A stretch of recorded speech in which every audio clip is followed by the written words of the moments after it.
আসসালামু আলাইকুম। আজকের বাংলা নিউজে সবাইকে জানাচ্ছি স্বাগতম। শুরুতে জানাচ্ছি বিশ্বের আলোচিত খবরের শিরোনাম।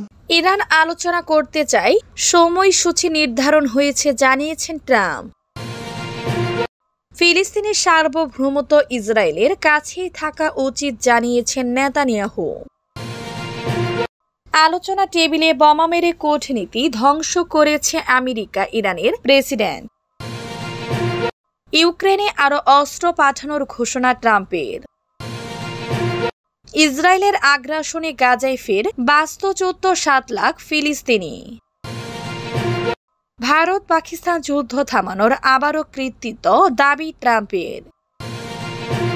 এতক্ষণ শুনছিলেন বিশ্ব আলোচিত খবরের সংবাদ শিরোনাম। এবার বিস্তারিত। আমাদের খবরটি যদি ভালো লেগে থাকে অবশ্যই লাইক, কমেন্ট, শেয়ার করতে ভুলবেন না।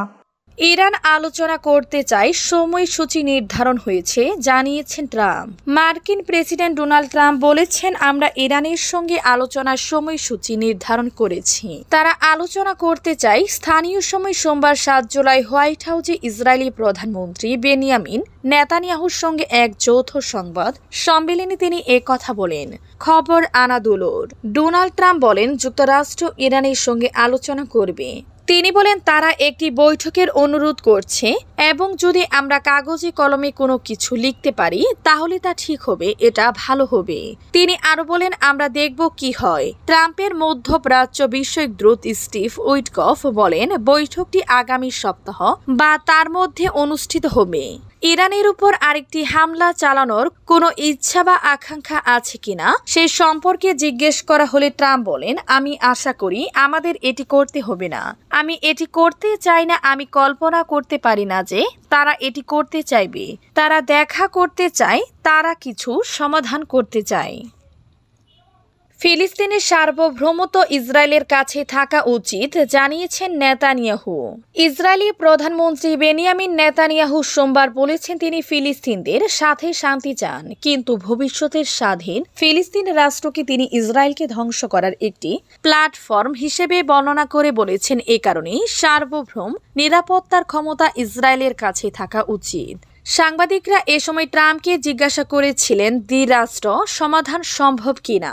এর জবাবে মার্কিন প্রেসিডেন্ট বলেন, আমি তা জানি না। পরে তিনি নেতানিয়াহুকে এর উত্তর দিতে বলেন।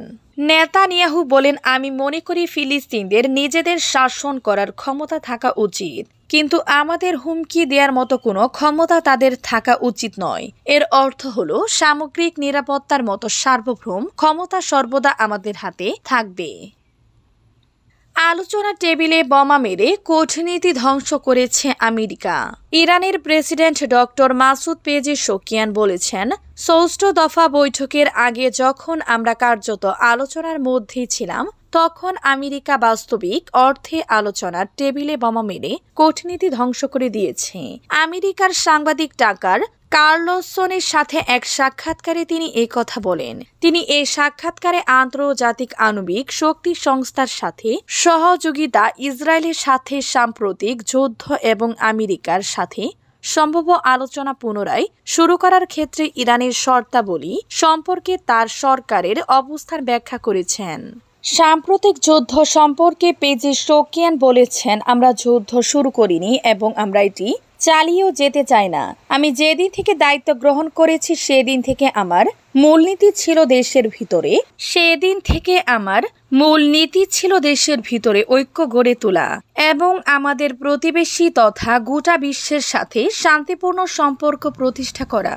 ইরানের শান্তিপূর্ণ কর্মসূচির বিরুদ্ধে নানা অভিযোগ প্রত্যাখ্যান করে প্রেসিডেন্ট বলেন, বাস্তবতা হলো নেতানিয়াহু 1992 সাল থেকে এটা তুলে ধরার চেষ্টা করছে যে ইরান পরমাণু অস্ত্র তৈরির চেষ্টা করছে। ইউক্রেনে আরও অস্ত্র পাঠানোর ঘোষণা ট্রাম্পের।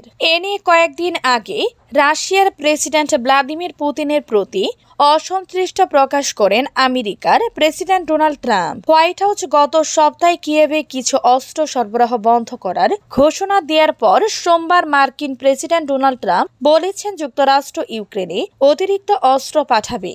ওয়াশিংটন থেকে বার্তা সংস্থা এএফপি এ খবর জানায়। ট্রাম্প হোয়াইট হাউসে সাংবাদিকদের বলেন, আমাদের প্রাথমিকভাবে প্রতিরক্ষামূলক আরও অস্ত্র পাঠাতে হবে ইউক্রেনে।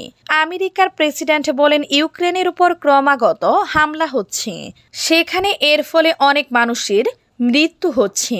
তিনি বলেন এই অবস্থায় আমরা ইউক্রেনে আরো কিছু অস্ত্র পাঠাচ্ছি, এতে তারা নিজেদেরকে রক্ষা করতে সক্ষম হবে।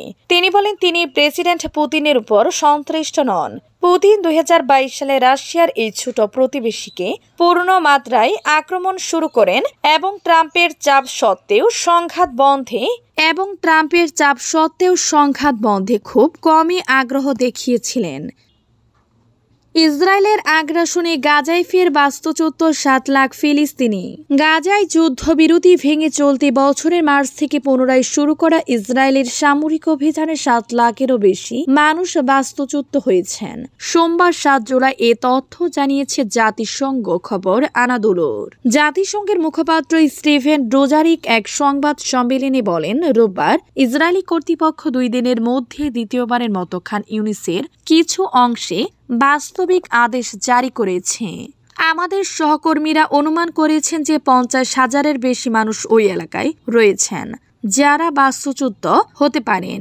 তিনি বলেন, আপনাদের মনে করিয়ে দিচ্ছি যে মার্চ মাসে যুদ্ধবিরতি শেষ হওয়ার পর তিনি গাজায় 7 লাখেরও বেশি মানুষ বাস্তুচ্যুত হয়েছে।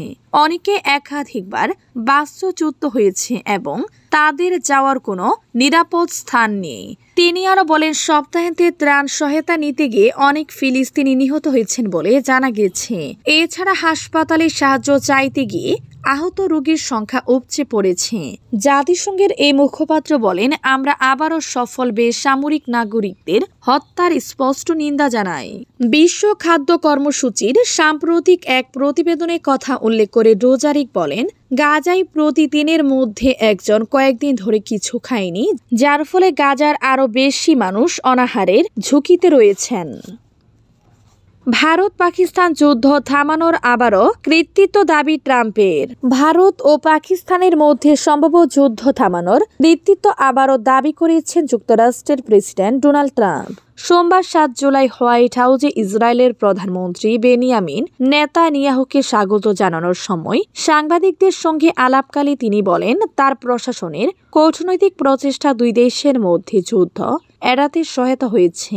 মঙ্গলবার 8 জুলাই এক প্রতিবেদনে এই খবর দিয়েছে দি ইন্ডিয়ান এক্সপ্রেস। ট্রাম্প বলেন, আমরা অনেক লড়াই থামিয়েছি, যার মধ্যে সবচেয়ে বড় ছিল ভারত ও পাকিস্তানের মধ্যে। আমরা সেটা বাণিজ্যের মাধ্যমে থামিয়েছি। তিনি আরো বলেন, আমরা তাদের স্পষ্টভাবে বলেছিলাম যদি যুদ্ধ চলতে থাকে আমরা তাদের সঙ্গে কোনো ধরনের বাণিজ্য করব না। তারা তখন পারমাণবিক যুদ্ধের পর্যায়ে চলে যেতে পারত। সেটি থামানো খুবই গুরুত্বপূর্ণ ছিল। ট্রাম্পের এই দাবি এমন সময় এলো যখন নেতানিয়াহু তাকে নোবেল শান্তি পুরস্কারের জন্য মনোনয়ন দেন। নেতানিয়াহু হোয়াইট হাউসে নৈশ বুঝে ট্রাম্পকে মনোনয়নের চিঠি তুলে দিয়ে বলেন, আপনি এর যোগ্য। আপনার হাতে একের পর এক অঞ্চলে শান্তি স্থাপিত হচ্ছে।